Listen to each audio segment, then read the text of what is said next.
ॐ भूर्भुवः स्वः ॐ तत्सवितुर्वरेण्यं भर्गो देवस्य धीमहि धियो यो नः प्रचोदयात् ॐ भूर्भुवः स्वः ॐ तत्सवितुर्वरेण्यं भर्गो देवस्य धीमहि धियो यो नः प्रचोदयात् ॐ भूर्भुवः स्वः ॐ तत्सवितुर्वरेण्यं भर्गो देवस्य धीमहि धियो यो नः प्रचोदयात् ॐ भूर्भुवः स्वः ॐ तत्सवितुर्वरेण्यं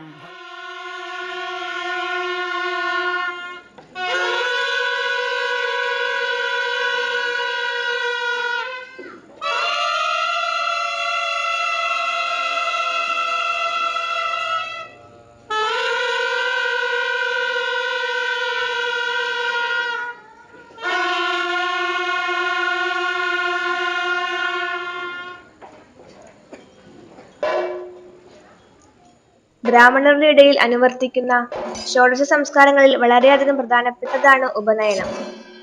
കുട്ടികളിൽ വേദാധ്യയനം, ഔപചാരികമായ വിദ്യാഭ്യാസം എന്നിവയ്ക്ക് തുടക്കം കുറിക്കുന്ന സംസ്കാരമാണ് ഉപനയനം എന്ന് പറയാം. ഉപനയന ക്രിയകളുടെ വീഡിയോ ആണ് ഇത്തവണത്തെ കാഴ്ച.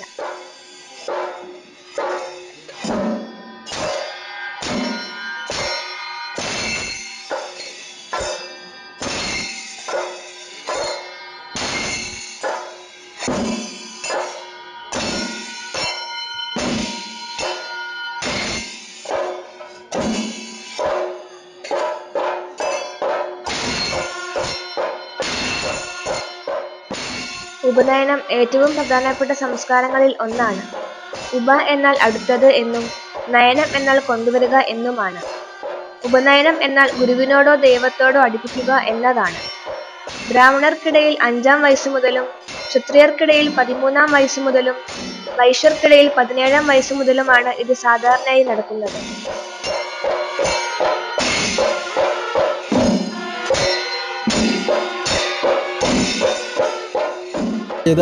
മോർജയന്ത്യാ പുനാതു ഓം ഭൂഭുവസ്സുവ നവോ നവോ ഭവതി ജായമാനോന്യാം യദുഷസാ നേത്യഗ്രേ ഭാഗം ദേവേഭ്യോ വിദധാത്യായം ചന്ദ്രമാസ്തിരതി ദീർഘമായു ദീർഘമായു ദീർഘമായു.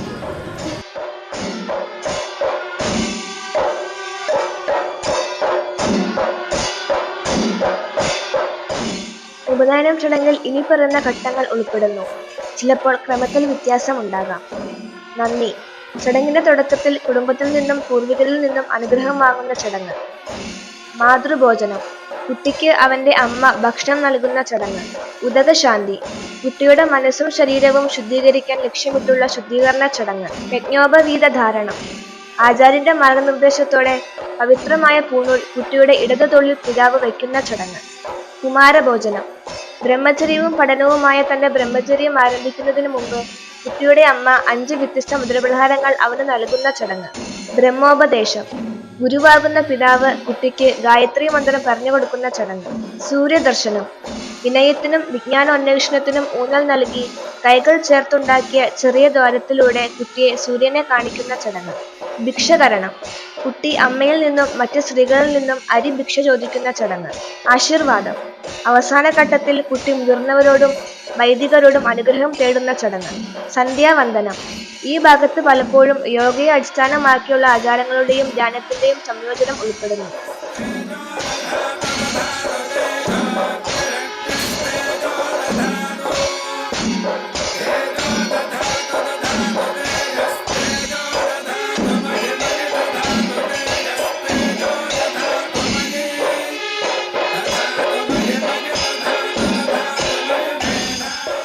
സേനാവൽ സവിതാസുരേണ ഹോമസ്യ രാജ്ഞ വർണ്ണസ്യ വിദ്വാൻ തേന യസ്മാന വപദേവ അസ്യ ആയുഷ്മാൻ ജഗദസ്തി ആസനി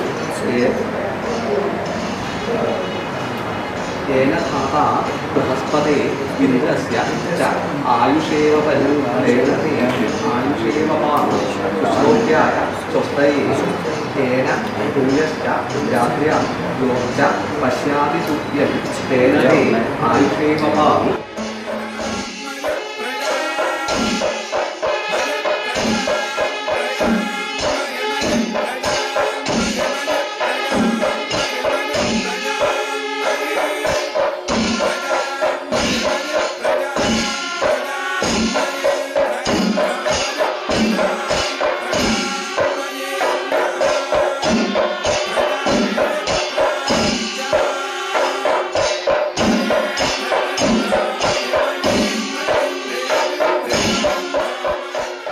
ഉപനയന സംസ്കാരത്തിൽ ബാലനെ യജ്ഞോപവീതം ധരിപ്പിക്കുന്നു.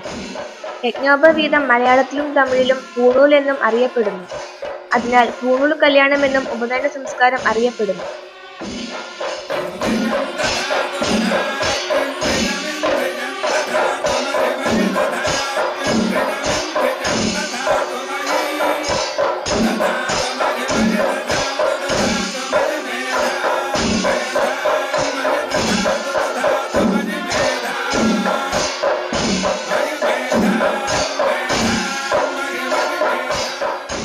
ഉപനയനത്തോടു കൂടിയാണ് ഒരാളുടെ ജീവിതത്തിൽ ബ്രഹ്മചര്യാശ്രമം ആരംഭിക്കുന്നത്. ഉപനീതനായ വ്യക്തിയെ 2 ജന്മമുള്ളവർ, അതായത് ഉപനയനത്തിനു മുൻപ് ഒരു ജന്മവും അതിനുശേഷം ഒരു ജന്മവും ഉള്ളവൻ എന്ന അർത്ഥത്തിൽ ദ്വിജൻ എന്ന് പറയാറുണ്ട്.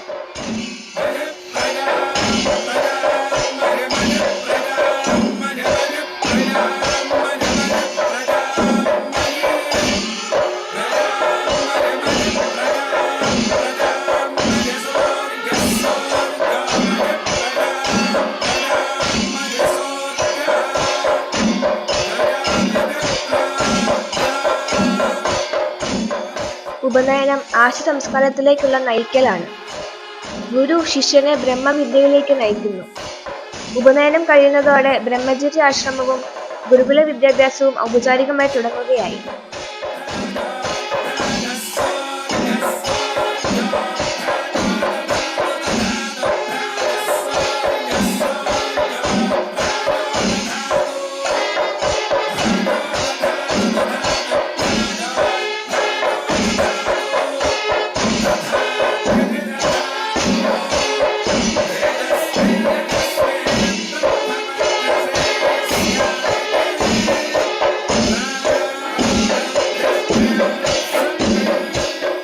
ഷോഡശ സംസ്കാരങ്ങൾ ഓരോന്നും പുതിയതും സംസ്കൃതവുമായ ചര്യയിലേക്കുള്ള പ്രവേശന കവാടങ്ങളാണ്. ഉപനയനം എന്ന ഷോഡശ സംസ്കാരം ഒരുവനെ ബ്രഹ്മവിദ്യാ പഠനത്തിനും വേദോപാസനയ്ക്കും അധികാരിയാക്കി മാറ്റുന്നു.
പൂണൂൽ ധാരണം, ഗായത്രി ഉപദേശം തുടങ്ങിയവയിലൂടെ കർമാധികാരിയായ ശിഷ്യൻ വേദാഭ്യാസത്തിന്റെ യോഗ്യത പൂർത്തിയാക്കുകയാണ്.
ഉച്ചാരണം, ഗായത്രി ഉപദേശം തുടങ്ങിയവയിലൂടെ കർമാധികാരിയായ ശിഷ്യൻ വേദോഭ്യാസത്തിന്റെ യോഗ്യത പൂർത്തിയാക്കുകയാണ് ചെയ്യുന്നത്. ഒരു ബാലന് ആദ്യമായി ബ്രഹ്മോപദേശം നൽകുന്നത് ഉപനയന വേളയിലാണ്.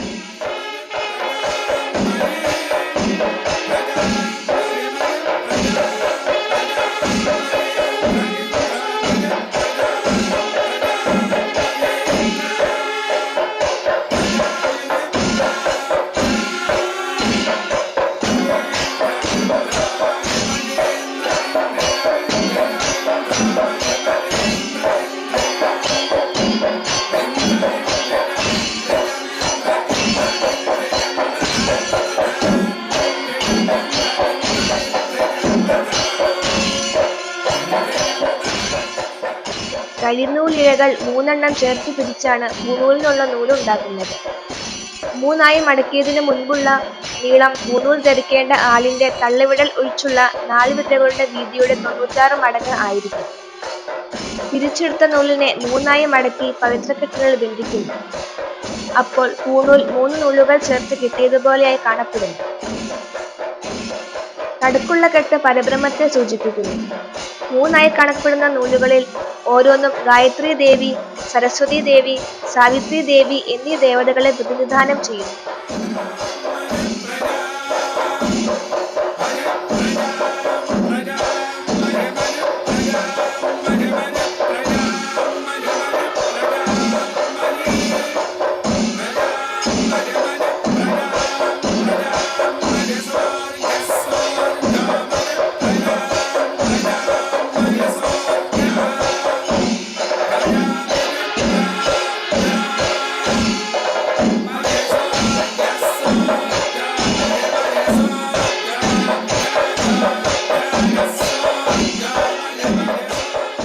ഉപനയന സംസ്കാരത്തിന്റെ മുഖമുദ്രയാണ് യജ്ഞോപവീത ധാരണം. 3 ഇഴകൾ ചേർത്തുണ്ടാക്കിയ യജ്ഞോപവീതം അഥവാ പൂണൂൽ സാധാരണയായി ശരീരത്തിന് കുറുകെ ഇടതുനിന്നും വലത്തോട്ട്, അതായത് ഇടതു തോളിന് മുകളിൽ കൂടി വലം കൈയുടെ അടിയിലൂടെയാണ് ഇത് ധരിക്കുന്നത്. യജ്ഞത്തിൽ ധരിക്കുന്നതിനായതിനാൽ യജ്ഞോപവീതം എന്നും പുണ്യനൂലായതിനാൽ പൂണൂൽ എന്നും അറിയപ്പെടുന്നു.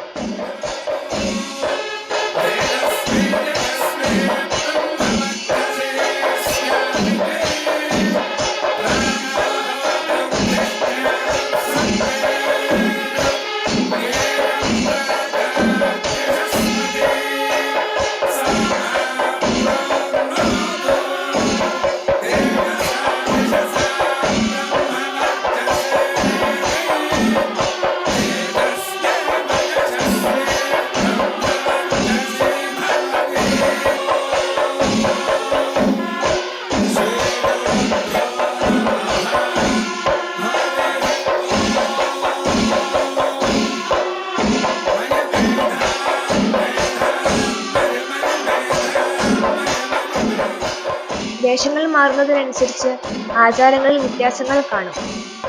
ചില വൈദിക ശാഖക്കാർ യജ്ഞോപവീതം ധരിക്കുമ്പോൾ കണ്ണ് ചിമ്മാൻ പാടില്ല എന്ന് അനുശാസിക്കാറുണ്ട്. കണ്ണ് ചിമ്മിയാൽ പ്രായശ്ചിത്തം, ആചമനം എന്നിവ ചെയ്ത ശേഷം ചടങ്ങുകൾ തുടരും. ചില ബ്രാഹ്മണ സമുദായക്കാർ വിവാഹശേഷം പൂണൂലിൽ 3 ഇഴകൾ കൂടി ചേർക്കുന്നു.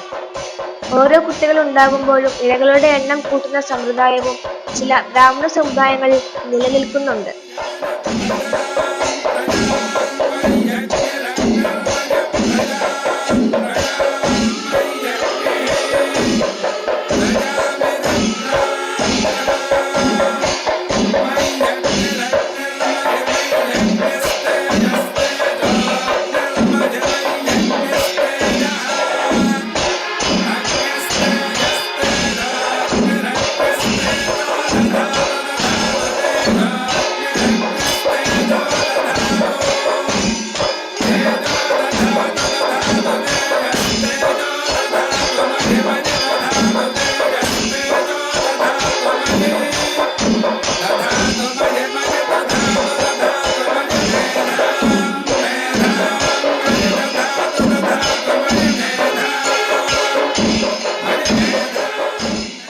യജ്ഞോപവീതം അഥവാ പൂണൂൽ മുഷിയുകയോ ജീർണിക്കുകയോ നൂൽ പൊട്ടുകയോ അശുദ്ധമാവുകയോ ചെയ്താൽ അത് സ്വയം മാറാം.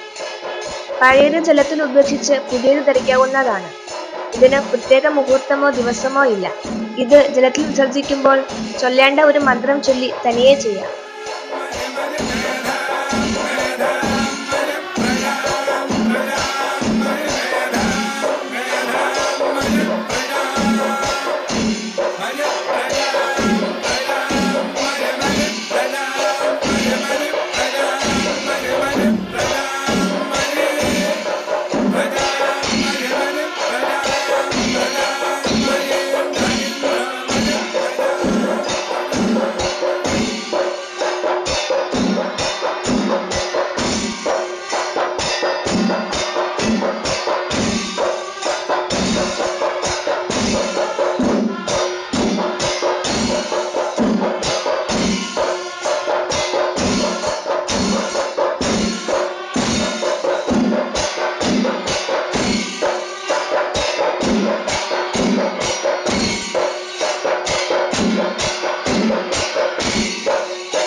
ഉപനയനം എന്താണ് എന്നറിയാത്തവർക്കായി ഒരു ചെറു വിവരണം മാത്രമാണിത്. ചടങ്ങുകൾ മുഴുവൻ ഏകദേശം 4-5 മണിക്കൂർ വരും. അതിനാൽ വീഡിയോ വളരെയധികം എഡിറ്റ് ചെയ്തതാണ് കാണിക്കുന്നത്. അതിനാൽ കുറവുകൾ എന്തെങ്കിലും ഉണ്ടെങ്കിൽ ക്ഷമിക്കുക.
ഇനിയും വരാം കാണാ കാഴ്ചകളുമായി.